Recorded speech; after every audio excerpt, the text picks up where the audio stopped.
My name is Keating, and I get to cover stories at People magazine about real people who are going through the unimaginable. I think it's very expected of Scott Peterson. I mean, this is a man who has been declaring his innocence for forever. This is a really complicated system, the child welfare system, and child abuse should be taken very seriously, and it happens every day. I get to go to big cities and small towns and meet with individuals and their families who have extraordinary stories to tell.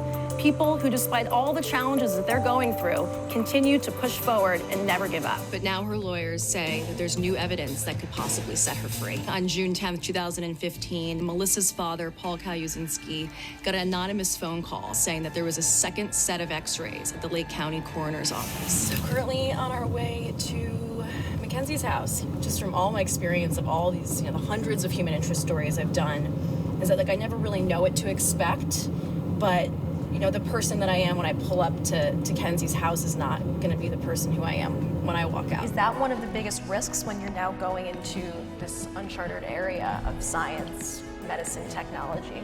What are the biggest risks and opportunities going into a world that is so new? It's a great question. Hey, how are you? I'm great. So nice to meet you. Likewise, come on in. Thanks. Why do you feel this responsibility to wake up every morning and do what you do? I look upon things and say, if not me, who? So it was August 2015 when you were shot in Afghanistan. That's correct.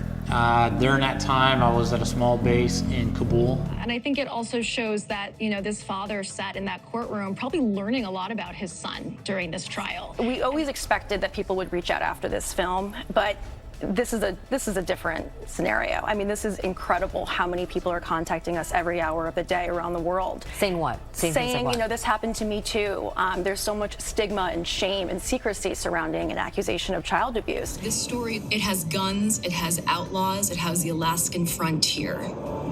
And this was such a devastating disaster, obviously, for so many people. But there was a silver lining for two lucky people who met during very trying circumstances, Allison and Brian. Their moms both worked at the hospitals, first responders, and they just kind of grew up there.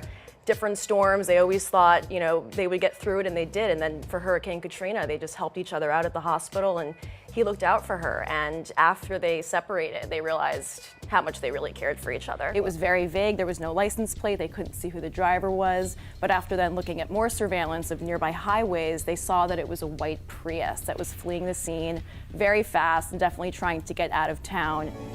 Making Take Care of Maya, I realized I want to do this the rest of my life. The fact that my future right now is filled with many unknowns, to me actually feels way more fulfilling than being in a job where I feel really comfortable. The unknowns to me now are really exciting. I don't have fear. I just have a lot of hope and excitement.